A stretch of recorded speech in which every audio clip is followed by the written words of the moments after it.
Welcome. I'm your host, Elaine Miller-Karras, and we are live streaming as well on Facebook at Resiliency Within. You may want to join us. So our topic today is children's mental health preparing for back to school challenges. As many of us are aware, children can be caught in the crossfire of parental disagreements with schools deciding to mask or not to require masks. The COVID-19 pandemic has increased stress, fear, and anxiety for many children, and many family members have reported increased challenges with their children's behavior, including anxiety and acting out. Making the transition from home to school will be harder for children with developmental, behavioral, or emotional challenges. Ryan Etheridge will describe how his school district has prepared the staff and teachers for helping children transition from home to school. And they actually started coming back to school during the last school year, so they have a little bit of experience with this. But let me tell you a little bit about our guest, Ryan Etheridge. First of all, I want you to know he's a very creative person, and I've seen some of the creations of how he's adapted the community resiliency model that we've talked about many times. But he serves as the project-aware evaluator and coaching coordinator for Cleveland County Schools in Shelby, North Carolina. Project Aware is a SAMHSA funded grant seeking to improve graduation rates and reduce substance use in rural communities by mitigating barriers to accessing mental health services and providing a continuum of social, emotional, and behavioral supports for students. So Ryan has trained hundreds of staff and community members in youth mental health first aid and the community resiliency model. He previously served as a high school assistant principal where he managed student discipline, which I imagine was not an easy job, Ryan. Also the exceptional children's program and communication. Ryan was a reading and math teacher at Boiling Springs Elementary School. I bet you were popular, where he served as the parent involvement coordinator. Of course they had you do that. Wait till you hear from him. Ryan received his bachelor's arts degree in early childhood education from Clemson University. At Clemson, he worked for the Center of Excellence for Instructional Technology Foundation. Ryan is currently working toward earning his doctorate in educational leadership and policy from Vanderbilt University. And when Ryan is not obsessing over a spreadsheet, I can just see you doing that. He enjoys spending time exploring the local greenway, baking cookies. I want to hear more about that, and gardening with his wife and 3 sons. So, dear Ryan, what's on your mind today as we get started? Elaine, I have just so appreciated the community resiliency model training that we've gone through the years, and it has really been brought to my attention over the last 2 weeks as we've opened up school. Right when school starts opening up, your workload increases dramatically. And so I've been working on spreadsheets and organizing the start of school for a lot of different projects. And I have felt the pain in my back. And for so long, I thought, oh, this is a posture issue. It's purely physical. It's just posture. I need to sit up straighter. I need to do this. I need to do that. I need to fix it in some way. And I started thinking, wait a second, I have been through these trainings. What is really going on is I am sensing my stress and it's playing out in my body. And it's like, what I need to do is not just fix my posture. I actually need to kind of deal with my stress. And so that's something I've turned my attention to this last week, is how do I actually have moments of peace and de-stressing and calming myself back down so that I really can get back to where I need to be. And so what's on my mind is a little bit of back pain sometimes. I see. And that's about reading your nervous system. And for those of you that this may be your first show, the community resiliency model is a set of 6 wellness skills. They're pretty simple. And they're about the mind-body connection and how, through learning how to read your nervous system, which is what you did when you had that pain, you can then make a decision of maybe paying attention to something that may help cultivate your well-being. And I'm hoping that what you're saying is that then it's turning down the volume of that stress in your back. And so then you're not feeling the pain in the same way. Is that what is happening? Yeah. So Okay. when I acknowledge it's not just a posture issue, when it's not just me harming myself by sitting incorrectly, and I realize, no, this is actually stress playing out in my life, I can start drawing my attention to other things and just helping myself get back down. I'm not focused on the pain anymore. I have a better attitude towards it. I can actually focus on the task at hand. And so I've really appreciated the community resiliency model this last week. Well, I'm glad to hear that. Many people know that I was one of the developers of it, and we call it CRIM. We'll just call it CRIM or CRM. so we don't have to say the whole thing every time. But I also, I'm just wondering about what are those things that help you get through? You said you identified those stresses. So can you share with some of your resources of what helps you? Oh, sure. All right. So, I'm in a very rural setting, right? And so that's one of the reasons we have this grant is because we are rural. My high school was rural. My elementary school was rural. And so in rural communities, you're often bound by the seasons. And the season that it is right now is fig season for me. And so one of the things I really enjoy doing is going outside with my 3 sons and we pick figs off the trees. And right now we have 3 different fig trees. And right now we're picking a gallon and a half, sometimes 2 gallons a day worth of figs and then processing them. And so that's something I'm really, really enjoying is just being there in the moment, picking figs and eating them right off the tree. So I really have enjoyed that. Sometimes doing the spreadsheets can be a stress reliever, especially when they're for other people and I get to just help people out in the moment. I really do enjoy that. I know that's odd and different. No, but I think it's important to find those things that help us, right? Because not only it sounds like you like figs, but you like spending time with your 3 sons, but you also like doing things. I'm seeing also this helping others. I mean, it may be that the spreadsheet sheet is a vehicle to helping others, which I've seen that you've had a big value of doing that for people, Ryan. It definitely is. Yes. That, I mean, and the joy they get, and using my crim skills too. I'm noticing my gestures. I know you can't see them right now. We're on radio, maybe on Facebook you can, but I'm clasping my hands together and I'm holding them underneath the desk and I'm leaning in because I like even though I'm not picking figs right now, and even though I'm not hanging out with my kids, and I love being here with you, I'm not on a spreadsheet right now. Like I still can just live in that moment and have a sense of that, and it can help me kind of relax in this time talking to you where I might feel more stressed sometimes. Well, so I'm just going to invite you to notice what that's like to bring those images up and I see a big smile on your face. And so as we get started about talking a little bit more about the very serious subject we're going to talk about in terms of helping kids. But, I've seen that you've done a lot of work with children from being a school teacher to technology to now being an administrator. So what was it about your lived experience in your life, Ryan, that helped shape you to decide you wanted to do this kind of work in the world? Yeah, I think I came about this in a different way sometimes than a lot of people. For a long time, I just thought I was going to live overseas and like kind of be a missionary in another country or be an educator in another country. And that's really what I thought I would do. And so I just posted on Instagram last night a small story about my experiences living in Nicaragua for a summer in college. And I was the only person around and I wasn't great at Spanish. And that was a very formative period of time for me. But I worked with children who had to be removed from their homes because of abuse or neglect or just a difficult situation. And so I came back and I got into my first student teaching experience, and all these problems I thought existed elsewhere. What I realized is they existed right here next door to me. And if I would open up my eyes and I would open up my heart and I would just look at the needs of my community, I could really pour out in the place wherever I was and try to do as much good for other people as I could. And so that's what I brought into education is I don't know. And so parent involvement coordinating at the elementary school was natural to me because, hey, I don't know your situation, but what I want to do is invite you into this space. And this is your space and it's a shared space for the good of your child. And what I can do to help you and your child, that's what I want to do.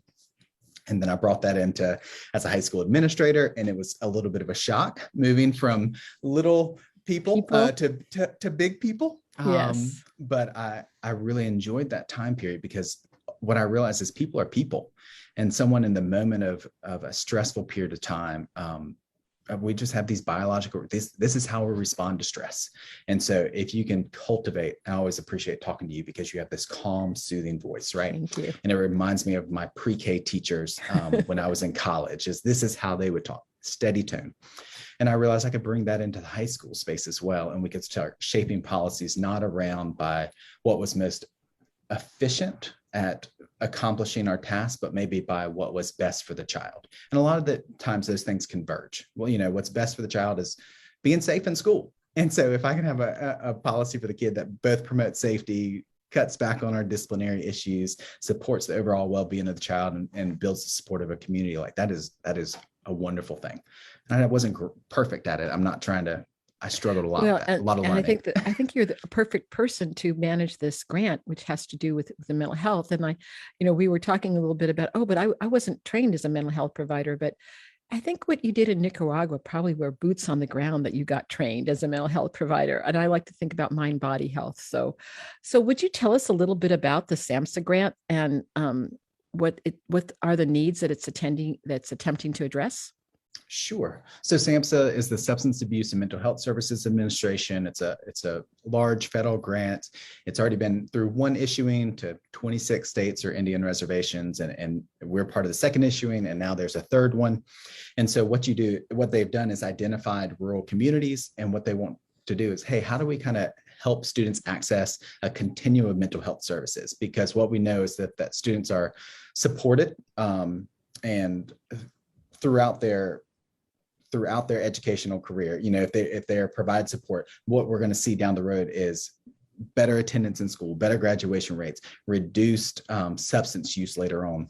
And so that's what we're doing in our grant, is trying to be a model for these practices in rural communities and offer our resources out. And so it could be a peer mentoring program at a local high school. It could be working with elementary schools and training them in the community and the CRIM model, and they're giving them like practice and resilient spaces in their school. It could be just equipping maybe some higher level mental health clinicians or behavior liaisons in our school who can address acute behavioral needs of students on a day-to-day basis. It's reaching out to our community and our parents and saying, what do you need from us? Is there a resource that that we could provide for you that might help support the well-being of your child? It really sounds like the schools as a hub of all these different services. Is that kind of what this grant is trying to do? Yeah, because schools are this beautiful, I'm a school person, right? So schools are this like beautiful democratic place where just about every person in the United States has an experience passing through a school. And so there's pros and cons to this, but what you see is a lot of students, when they come through school and they need access to greater social supports, the school helps facilitate this for them in some way. So maybe yeah. Can I ask you a question? Because you said creating resilient spaces, and I tend to like the word resilience. I think about it as cultivating well-being. There's a lot of different definitions. So what are resilient spaces? Could you describe what that is? Sure. All right. So a lot of times the behavior that I would see as an administrator or even as a teacher came because a student felt in some way that they were backed into a corner and they only had one way to respond. And so whether it was, and this is not literally backed into a corner, just emotionally, like they felt cornered, they felt challenged by the academics, by a classmate, by something, and they needed some way to exercise their stress and get this out. And what that often looks like in school is some sort of disciplinary infraction.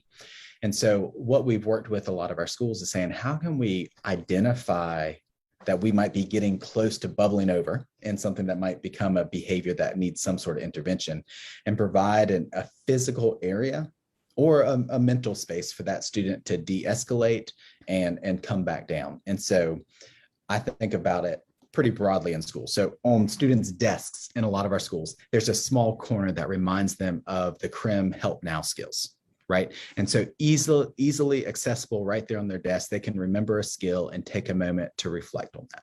So just for a second, a help now skill could be looking around the room and naming the colors. It could be counting down from 20. It could be noticing the temperature of the room, listening to the sounds. So all these kinds of little, they're really actually cognitive interventions. If there's an action that they can do very easily sitting at their chair, can help calm and quell their nervous system that may be getting bumped into what we call the higher low zone. So they actually have those on their desk. I'm very impressed. I didn't know about that. So that's one of the ways. So the children are encouraged to learn skills for themselves so they can cultivate their own well-being. That's what I'm hearing you say with these little help now strategies on their desks. Yeah. And I mean, you created this model, and so you know this, but like I'm just excited about it. What we try to do first is make sure that it's founded in tracking. Are you actually aware of what's going on with yourself? Because grabbing a help, like I can drink a sip of water out of my awesome Teenage Mutant Ninja Turtles cup, but until I actually use that to track what's going on and have this felt sense of what's going on with that, it's not really a help now skill. And so how we're trying to teach students to self-assess throughout this. And so this is something I struggle with. So as an administrator who's in charge of discipline, I really like less disciplinary incidents happening in schools, right? And so there's one school that implemented a lot of these skills and they saw over a 60% reduction in disciplinary referrals.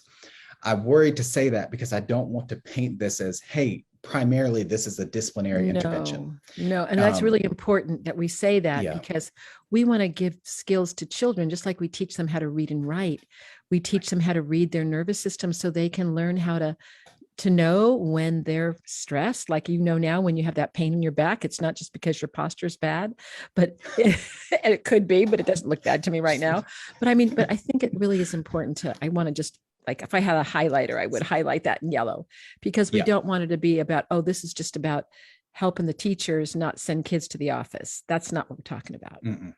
No, and I don't think the model really works that well if your goal is primarily to reduce your discipline. It works best when what you truly care is about, like, the well-being of that individual with whom you're interacting, and whatever the outcome that comes from that, but actually concern yourself with the well-being of that person in front of you is very important.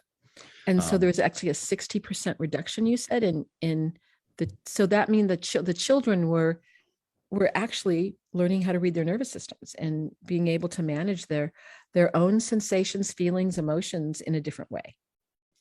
Yes. And I think it's important that students are learning that too, but also that parallel with that is there were teachers who were recognizing that our nervous systems affect our behavior and the outcomes that come up. So there was greater sensitivity and awareness for teachers who would provide a space for de-escalation.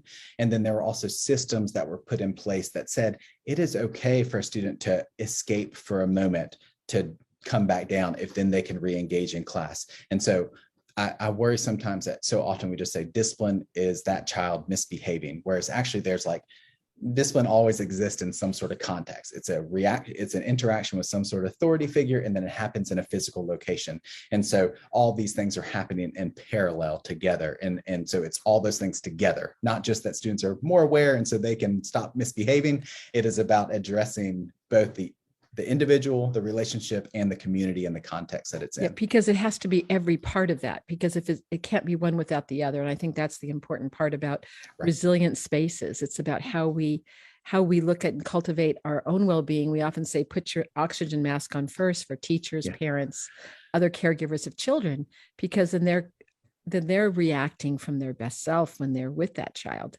If he or she's having some challenges, or they're having some challenges. So, one of the things, of course, that everybody has been talking about has been coming back to school. Many kids have been home.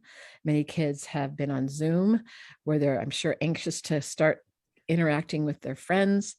And there's the concern. I read one statistic that over 50% of kids had some mental health challenges as they were coming back into school. So I'm just wondering, what are you seeing in your school in North Carolina? And when we're talking about these resilient spaces, are there any things that you're implementing that's connected to the SAMHSA grant, or just what you're doing in your school district to help kids who are having challenges right now? Yeah, it's a tough time. And, yes, we talked about this a little bit before this started, that there have just been no easy decisions over the last year and a half, 2 years, right? And so one of the things that both personally and professionally I've tried to practice, and again, not perfect at this, but something that I've tried to keep in my mind, is grace to all people in whatever decision that you're needing to make for the safety and well-being of your family. And I disagree with people who I'm very close to, like I'm a pro-masker and pro-vaccine person, and there are people who I care dearly about who we disagree about that issue. But I hope that the same grace I try to extend to them, they're also extending to me. But you're also always concerned about the safety and well-being of students. And so could I just amplify that, though, because I think this is important right now. Many of us may be sitting with people that we care and love about who think very differently about vaccination and masks. But how do we try to have compassion for each other, but most, I think, importantly, how do we also help the children who may also be experiencing the repercussions of that? Because I've also heard that some children whose parents say don't wear a mask, when they get into the school, they want to wear a mask. So I imagine as an administrator, I mean, what happens if, have you ever encountered that?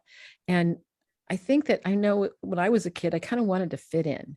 And if I had, 20 friends in a classroom and I was the only one, or there were just a couple of us without a mask, for example, or vice versa, I'd kind of want to be like everybody else. So how do you deal with those kinds of things? And are you dealing with those kinds of things? I guess first, that's just a thought. And students are exploring their social and their peer connections. Like these are very, very acute for kids in school. And so they feel that social pressure going on, and they notice it and they talk about it and they're concerned about it.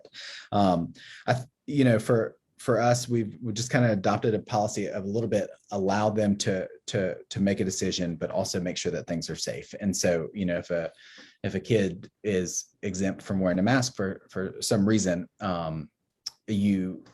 they might come into the school, but also like if they choose to wear a mask when they're in the school, like you're not going to force them to remove it. And so that's a tricky situation that administrators and teachers are having to navigate right now. So definitely grace to them as they are navigating those difficult waters, because again, there have been no easy decisions.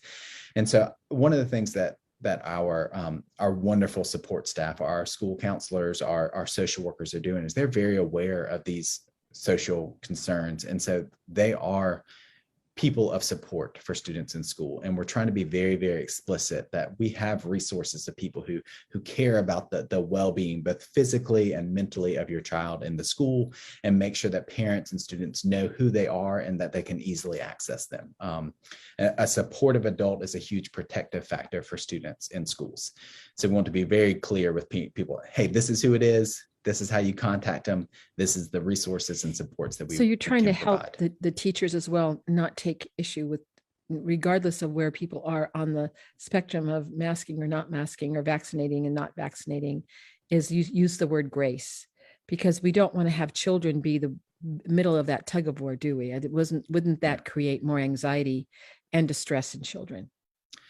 Yeah, and people, it does seem like everything's really, really magnified when children are at the center. And so as soon as you say it's in education, or it's in students, we all have this experience with this domain. We've all know what it is meant to be a child. And so that is difficult. And so we try not to escalate situations that could be de-escalated. And so that is something that we need to be aware about in schools, because sometimes society might project on us certain things that they're going through, they want to sort out. But for us, ultimately, at the end of the day, what we want to guarantee is students are as safe as possible in our schools, and that they can learn and access a high quality education. And so that's where we try to draw our attention to. Well, one of the things you had shared with me before we started the show was that you had seen an increase in anxiety in the children. And I mean, there's so much that's unknown, but you also shared with me that you had done a survey. And I thought it might be interesting if you share some of the results of the survey, because I think this is important information for all educators if they haven't done something like this, to maybe consider it. But I think what you found out about the seniors, I think, is a really important aspect to illuminate. Yeah, and this was a survey done kind of regionally for students in transition. But what this survey occurs every few years. It's not one that we develop, but we get the results of the data, and we get to drill down a little bit. And one of the things we saw that was really interesting is that rates of, and apologies, this is a trigger warning for suicidal ideation, but students in earlier grades who were assessed with this survey were reporting lower rates of suicidal ideation. However, they were higher than they have been in the past for seniors. And so you have the data, but then you also have the processing and the narrative that you start telling. And so that's just led us to reflect, why would lower grades have a reduction in suicide ideation, but then the significant year, the senior year, have an increase? And so there's a lot of traditions, there are a lot of values that go into the senior year. It's a crucial year. It's a huge period of transition for them. And so how do we as a school acknowledge that this is the case, and then what additional supports and structures do we put in place to make sure that students know that they're supportive adults who can help them through periods of stress and anxiety? How do we help them navigate that that kind of difficulty of transition where so many things are unsure? We've been going through this season of just chronic stress and trauma, and that has an effect on us. And so how do we help students navigate through this season? And so that has been tough, but it's also something our staff is acutely aware of and is explicit with our students about. Well, I was just, as you said that, I was just thinking about all the traditions that you have in high schools, like going to senior prom, or the important, football game, or getting ready, the yearbook and taking the pictures and talking about all the transitions that happen. And it's been different with COVID.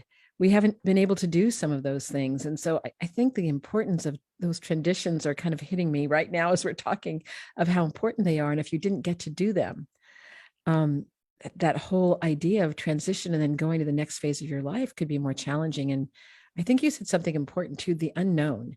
I think kids don't know what's going to happen with the pandemic and, going to school. Will they be able to be in college with other people? And I think there's been a lot of isolation for children when they're supposed to be, when you think of the developmental age of teenagers, they're supposed to be, hanging out, falling in love for the first time, going on dates, all those kinds of things that have been thwarted as a result of COVID. So, so when you found out that information, I'm just curious about, how do you let the parents know this? Because if I was a parent, I would want to know, and I would want to be checking in with my kid about how they were doing. Oh yeah. So first, this data is publicly available, and so that's known to them.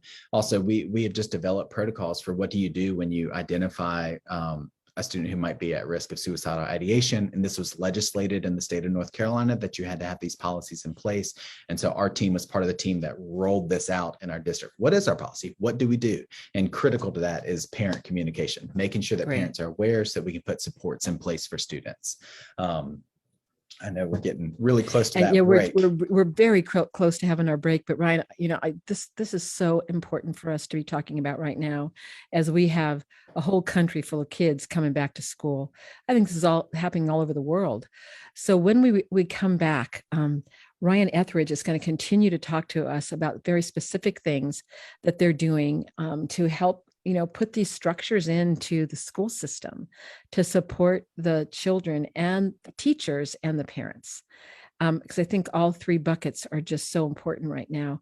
And talking a little bit more too about the loss that's happened in COVID and what you're doing regarding the grief that some of the children are experiencing. You'd mentioned that some of the kids had lost their grandparents who may have been their primary caregivers.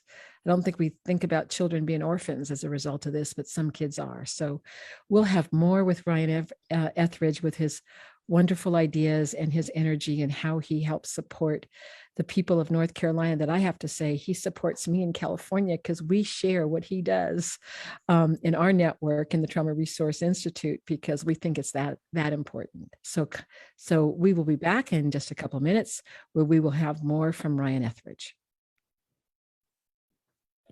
All right, awesome job. Good segment. Back in a couple of minutes. Thank you. Now, we're still on Facebook now. I just want you to know. So anyway, thank you so much for illuminating us on all these. I mean, it's exciting. I love these resilient spaces that you were talking about. How exciting is that? Yeah, and we're trying to develop a guide for them, because we put them in the corner of students' desks. We have them in a physical corner in a classroom, so that like maybe if you actually need to disconnect from your space. In some schools, we have resilient rooms where if it's a higher level, they can go and have 15 minutes and they can re-up for another 15 minutes to be in that room.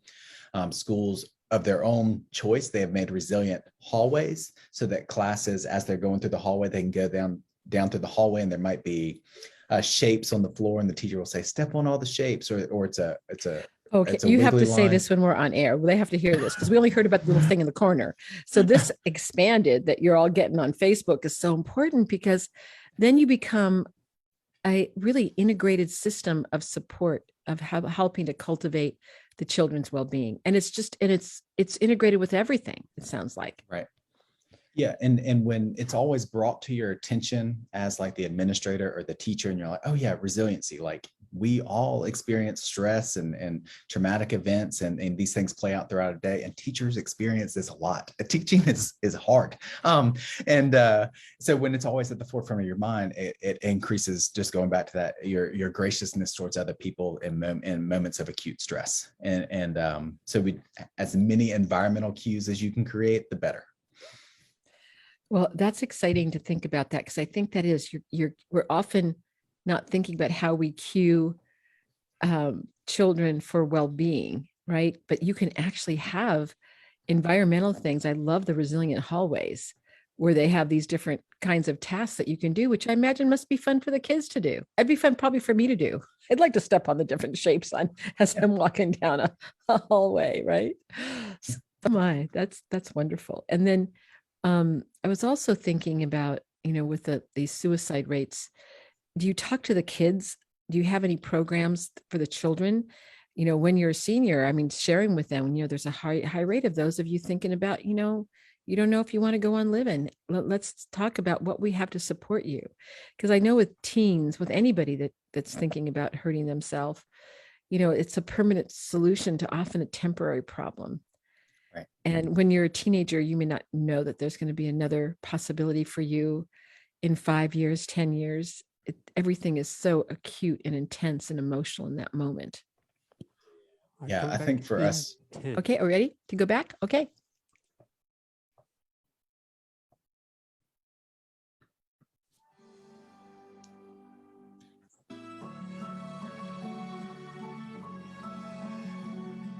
This is Resiliency Within with Elaine Miller-Karras. To reach the show during our live broadcast, please call in to 1-866-472-5792.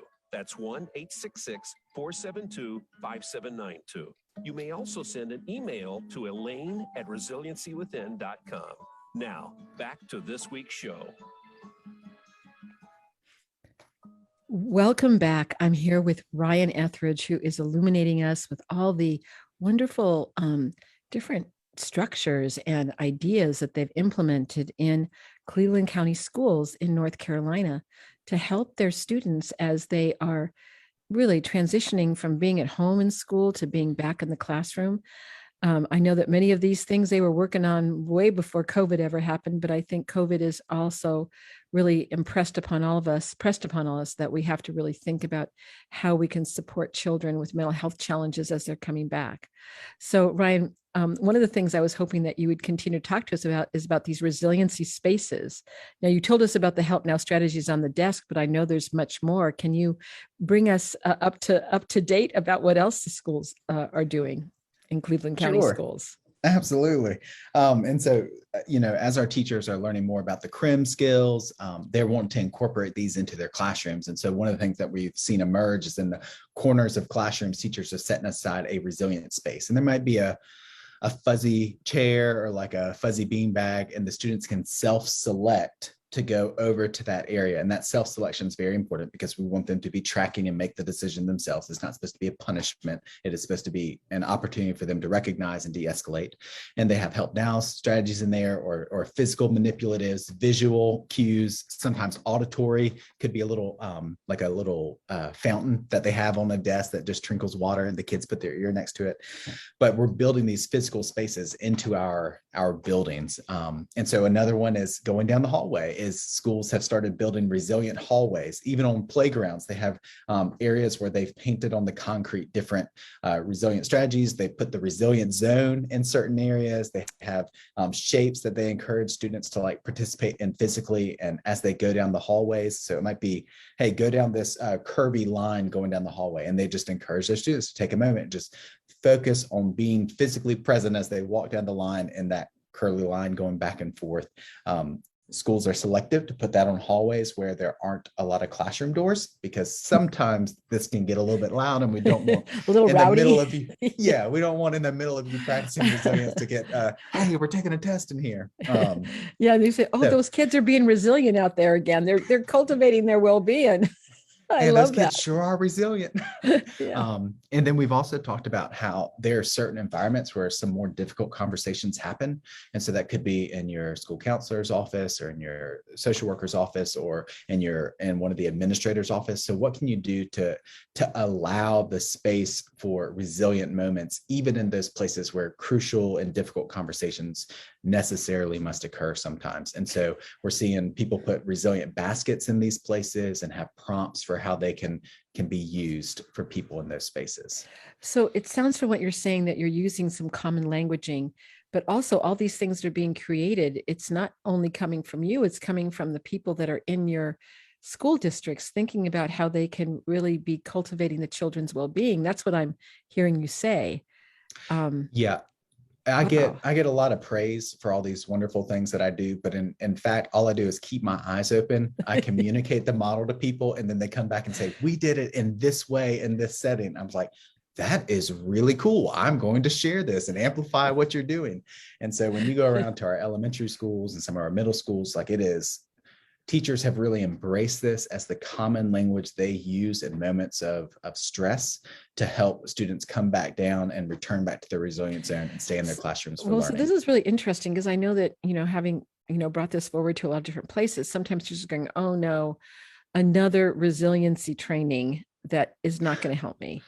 And so how did you structure the CRIM trainings and the ongoing coaching of staff to make this happen? Yeah, I'm always an educator first, right? Like that's what I've got to do. And so to begin with, what we started with was the 6-hour CRIM training, and it was wonderful and people really bought in. But when we checked back in throughout the year, those skills maybe weren't as actively practiced as we were hoping, or maybe that person was using them for themselves, but really didn't have the ability to practice them in their setting, or how to be a CRIM guide for a student in their classroom in moments of stress. And so what we did is switch to the 3-hour model of CRIM. So we go through and we introduce the basic skills, and then we pick up the rest of it over 4 coaching sessions. But as part of those coaching sessions, we have questions that specifically ask them to reflect on the implementation in their classroom, because there's this big knowledge and doing gap that happens. Like you might have all the knowledge of resiliency, but how do you actually transition from knowledge into doing is difficult. But if you actually have a physical area in your classroom to remind you of these skills, or you have an ongoing 4-session coaching over the course of a year, you're a lot more encouraged to build this into your everyday practice, your everyday language, into your warm up and your opening, your transition activities and your closing activities in a classroom. So it doesn't have to be like, oh no, I need another curriculum and I already have so much I have to teach, I'm never going to be able to do it. So it sounds like it's little sound bites, an integration. And that's been a helpful way to integrate it into the school. Did I say that correctly? I mean, it sounds that way. Yeah, so often we think about like when we do new curriculums, they really are additive. Like you have this exactly 6.5 or 7 hours in a school day, and you're given one more thing to hold on to, and you're already drowning. And they're like, hey, here's a cup of water. And you're like, I can't fit this into my space. And so instead, what we try to do is make sure that this is something that just weaves in and out throughout the day.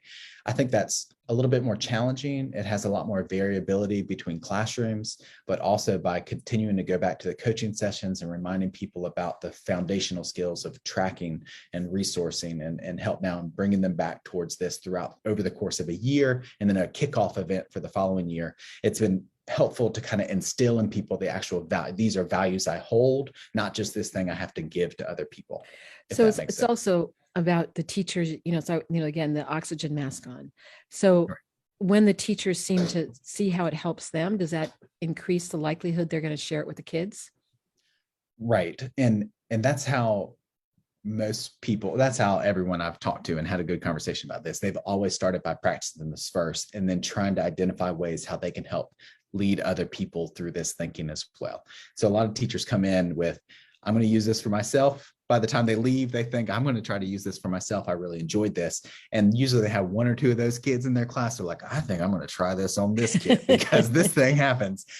But that gives you an anchor point and something to build off of. And you say, hey, if it works for this kid who's really been having a hard time in your class, how much more good could you do for all the other kids by kind of incorporating this common idea into your classroom? Do you see the children, after they learn the skills, teaching it to other children? Have you seen it kind of that sustainability factor that sometimes happens?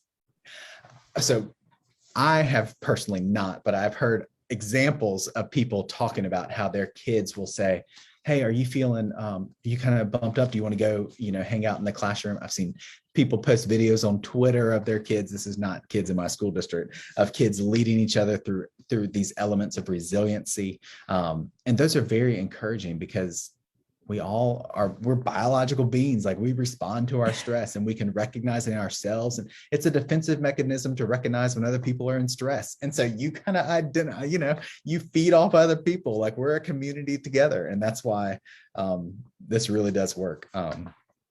Enjoy it. And that's the other kind of question. I know we've talked about it a little bit before the break, but, we have this common desire, I think, in schools. I've always been so dedicated to teachers because I've always seen how much they spend their own money, how they come in, and if they don't have it through the school district, they figure out how to do it. One time I think I was in Walmart, and this teacher was ahead of me, and she was buying all this stuff. I said, oh, do you get stipends from your school? She goes, no, I actually bought everything. I said, I'm buying everything for you. I mean, it wasn't that much, but I just said, I'm going to buy it for you. This is my act of kindness for today. And you could just see her going, oh my gosh, someone's helping me with this. I feel when I'm thinking about that, it brings tears to my eyes because it just makes me feel so good that I was able to do that one time. So, so with the teachers right now, with this common purpose, but with this kind of divisiveness this is happening, the masking and not masking. And I just was reading something up in Marin County in California where one teacher, it sounded like it didn't say whether she'd been vaccinated or not, but any of us can be carriers if we're vaccinated or not. But she had just taken her mask down to read to the kids. And 22 people ended up getting COVID. So I'm just wondering what happens in a school between the staff when you get one of these outbreaks, or can you talk a little bit about what your opinion is of how, I know you talked about grace, but how do we deal with this right now? Because I know this directly impacts also children's mental health. It does. And it's easy to reduce it down to like a single thing and be like, well, this should have happened in this way. And you're like, well, the read aloud is I'm telling you, it is one of the most treasured time periods that a teacher has with their kids. And so like, I really relate. Like, I do a read aloud. I use my read aloud skills every night with my kids before bed, and we read about the dragon who loves tacos or something like that. And so that's a really important point. I will say that we do need to make sure that we're doing everything we can to guarantee the safety of our students. And so that has to be foundational. And as much as I know I've talked about being graceful in this situation with decisions people make, that is always goes parallel with how do you exercise the most safety as possible in this situation. And so people are falling at different points along that continuum that they're making decisions. But concern yourself with safety. So what do you do when students all of a sudden have this supportive adult, someone who they're building a relationship with, someone who they love and they care about, who's been there support every day? All of a sudden, this person is removed from their immediate life and circle for 14 days. And all of a sudden, this loving, supportive adult is no longer there to be a loving and supportive person for them. You need to be really aware of that. Oftentimes, like schools, we talked about it in terms of like mental health services and connecting students with mental health services, but also schools, we give food bags out, we give resources out, we do all kinds of wonderful things for students. Like, we are a hub for the well-being of students. And so it's really important that we maintain safety for students. And this is a hard situation, but you got to be safe. And so make sure that if that resource is removed, that maybe you supplement it with some additional resource from your school counseling team, or maybe a teaching assistant who they're very familiar with and they have an experience with and come in and fill that void for a period of time. Make sure that you're open and honest about a timeline with kids. Like, the unknown is sometimes harder than like a difficult known. And so how do you help coach them through this situation and be a support for them is tough. Well, I think the other thing that strikes me that it could be very hard right now is that I just read this in the news recently, where there was a couple who, for whatever reason, decided not to be vaccinated. And they were young, they were like in their 40s, and they both got COVID and they both died. And so now these 4 children were now orphans. And I think that is happening with more frequency.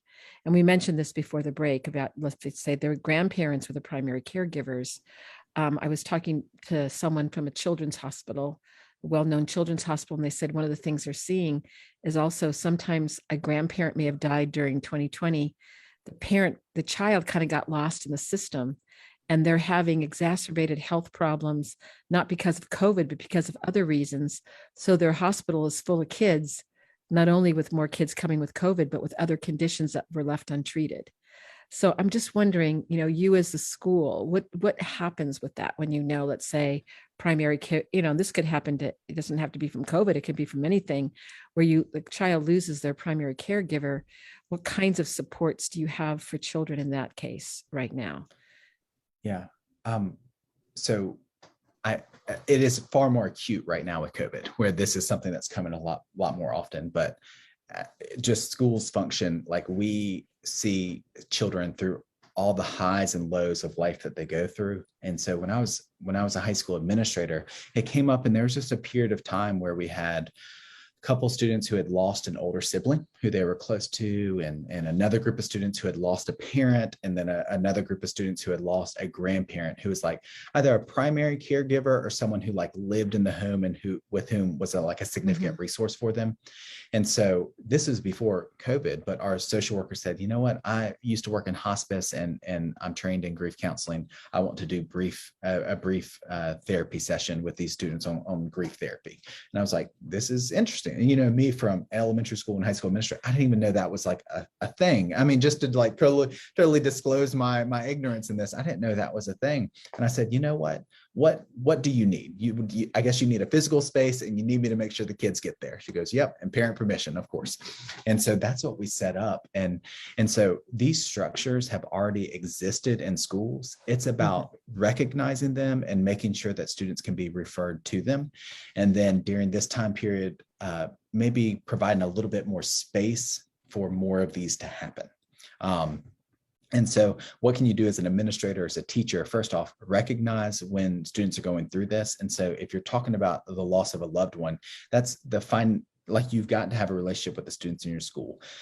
You can't just be the teacher who sits behind a desk and delivers instruction and leaves at the end of the day. Like, you actually have to find ways to have meaningful relationships and build those with students so that you can identify their needs and then connect them with resources that already exist, but are oftentimes hidden from like students' awareness. Like, we don't advertise that we might do some brief therapy groups with kids. That's something that we trust our staff to recognize and refer out for the need. And so that recognize and refer language is something we use quite frequently. So it could recognize and refer. I love that. Yeah. Because that means, but also when we talk about the community resiliency model skills and teaching teachers, they would even have more accelerated abilities to recognize and refer, because it's not only what a child is saying, it's not only what they're feeling or expressing, it's what you're noticing about if there's a shift in them that you sometimes, there's no words to describe it, but you just know that a kid's off. And how many times did you ever feel that when you were a teacher? You knew that there's something not right with that kid, but it wasn't necessarily anything they were saying to you. And often sometimes children don't have the words to describe what they're feeling. And they just feel off. And I want to really emphasize this, Ryan, right now, because some of the research that's being done when children have adverse childhood experiences and all these things we're talking about, COVID has been one of these, losing someone that they love, whether it's a grandparent or a parent or a sibling, is that when you have at least, one caring adult, if you can have two, that would be great, that can really reduce the impacts of these adverse childhood experiences, because it's not only the well-being of this child in this present moment, but it's how that child grows up to be an adult, and how much, the backpacks of suffering that can be on our backs that we can never feel like we can get rid of. Certainly, we're always going to remember and have sadness towards people that we loved. But if we get stuck with that grief, and that's one of the things that worries me about as a mental health practitioner, if we aren't thinking about these things for children right now, how difficult that can be. Or even if a parent gets hospitalized, and it used to be that you could go and visit your parent and be near them and know, okay, they're sick, but they're going to get better. But now there's the not knowing, even with all of our wonderful technology, that's not the same as being with that person. So these kinds of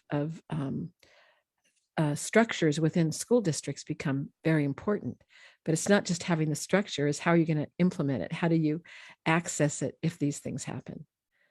Right. So, and we can't just expect students and families to be able to navigate that themselves. And so one of the things we do every year is just communicate this with our staff. But something you mentioned earlier about how do we support our parents? So last year we just realized, hey, we're not really able to have parents come into our physical locations. So what supports can we provide for them? And one of our directors started something called the Parent University. And these are pretty common. Like I heard a lot of school districts doing this. So this isn't like, hey, we did this awesome thing. We just heard about other people doing it. Like, well, let's do it and let's meet the needs that we're just seeing. in case there's somebody listening that doesn't have a parent university, you might want to start one in your school district. So what is That's the right. parent? Yeah. What is the parent university?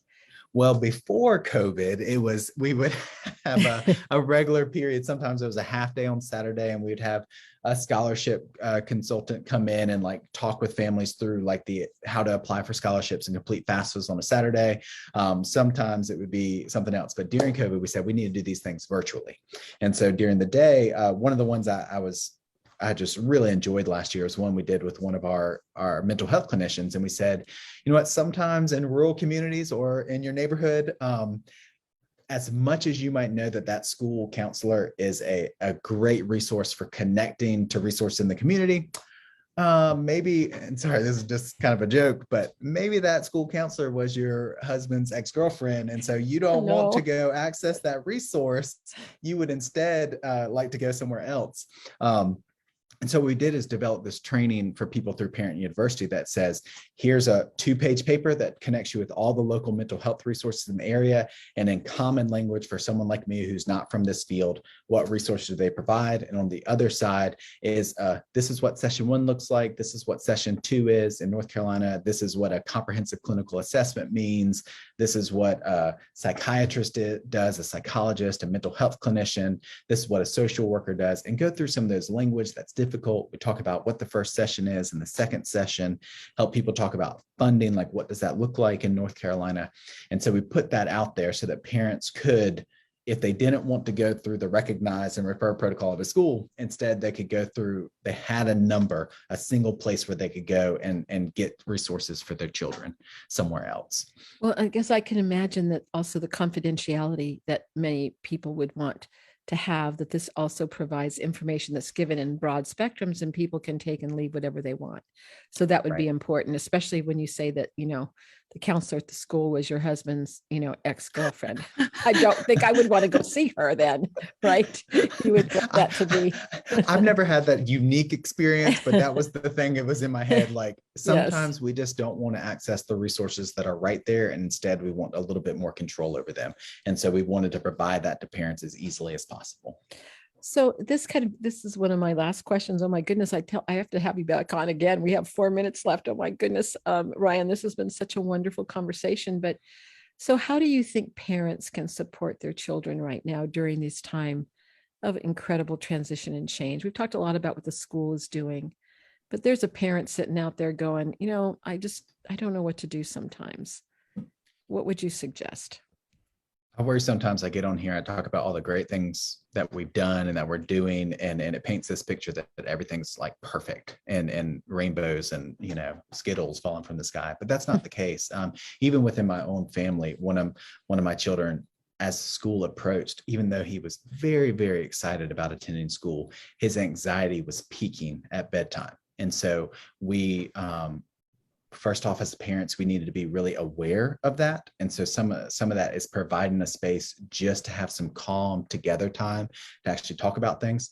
Now, this kid's 6 years old. He can't verbalize, well, I am feeling anxiety about going to school. Instead, what we are is we're observant to what's going on physically with our child. And so for him, it was bedtime.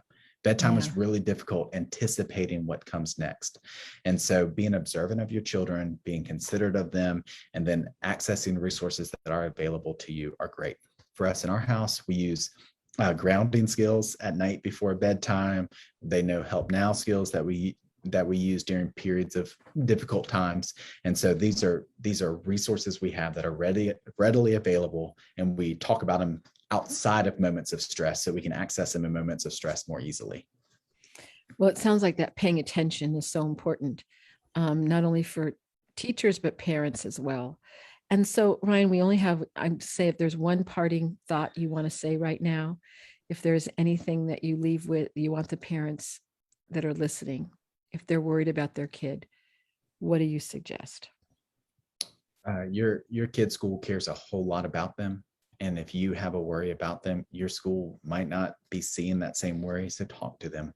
They care about you. They love you. They want what's best for your child, and reach out to them because they are they can be a support for you as well. And so, Ryan, there might be some people out there listening go, I'm going to talk to that man to see if we can do what he's doing there in North Carolina and let's say Maine or California. So how can people reach you? What's the best way to reach you? Probably my work email address, which maybe we'll post because it's long, but it's Etheridge, ETHERIDGE at clevelandcountyschools.org. It's very long. I apologize. I'm also on LinkedIn because I was told by Vanderbilt that was a good idea for me to get on LinkedIn. This is new to me, the social media world, but you're welcome to reach out in whichever way. Ryan Etheridge. I'll just say Ryan Etheridge. Oh, there's famous singers that have the same name that you have. Sure. So yes, but so Ryan, not many. Thank you so much for coming and sharing your time and your wisdom with us. And to all of our listeners right now, as your kids are actually starting school or about to start school, I'm just wishing you well. Remember what else is true. Hug and love your kids. Let them know that you care about them, and you're going to recognize, hopefully, when they're maybe struggling, and just give them that big old hug and let them know that you're there with them 100%. Remember what else is true in your life and in their lives too. So again, Ryan, thank you so much. And this is Elaine Miller-Karras with Resiliency Within, Voice of America, signing off for today. We will see you next week. Thank you so much. Thank you. Okay, great job today. Good show. We're all clear. Thank you so much. Now we're still on Facebook. So if there's anything more you want to say to our Facebook listeners, you can say it now, Ryan. Thank you so much. You're having so much wisdom. Oh my gosh. I mean, we're just responding to things as they come up, and we've been very fortunate that we got a head start on this before COVID hit, because that made things a lot harder to organize. So did you had the SAMHSA grant before? Oh my gosh, that was like a blessing, wasn't it? Yeah. I mean, wow. We even already had like the resiliency spaces. And one thing we didn't mention here, but during COVID, when most of our students were virtual, or all of our students were virtual, we said the resiliency rooms were just starting to take on, and students were accessing them. They were using the resiliency spaces. And so I shared this with some of the other trainers, but we made a virtual resiliency room. So what do we do when we can't access the resources that we were starting to depend on? Sometimes we just have to shift to something else. And so we created the virtual space, which was great. And so you can go in there and watch videos of puppies or do a coloring activity or something. But we got really funny feedback from students like, I love this virtual resiliency space. It's the best ever. Well, so have you kept it up too, so that they can still go to it when they're home? Oh, yeah.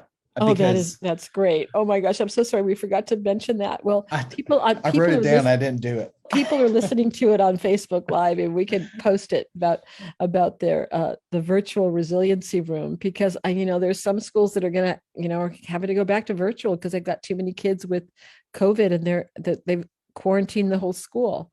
So I don't think we're over with the virtual teaching, Ryan. Yeah. So, and it's a free resource. Like one of the things about this is you don't know the funding sources. And sometimes you're just like, you feel like you're on an island as a teacher, and you're just trying to promote resiliency and trauma-informed practices in your classroom as a teacher out in the middle of somewhere, and you feel like you're all alone. And so sometimes having these free resources that you can access, like a virtual resiliency room that you can just plug into, is really beneficial. But also, how do you just transform your space to be more resilient is really important. And you can do that with things that already exist.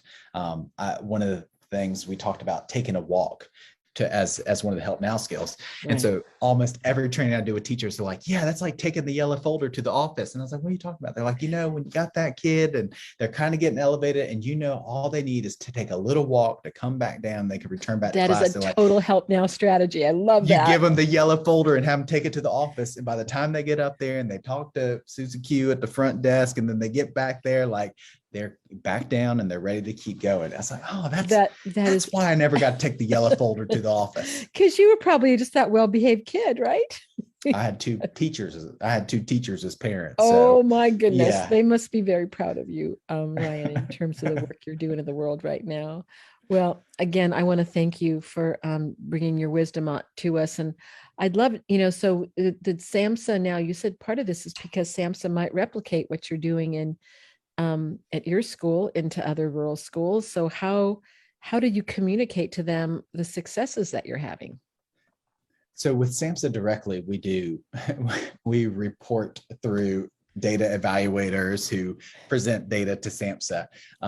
But what's more probably impactful to districts is we have regional networks that we take part in. And so we regularly present to LEAs, to local educational agencies, other school districts who aren't participating in the grant. And we say, hey, here's some best practices and some things that we've seen and made work.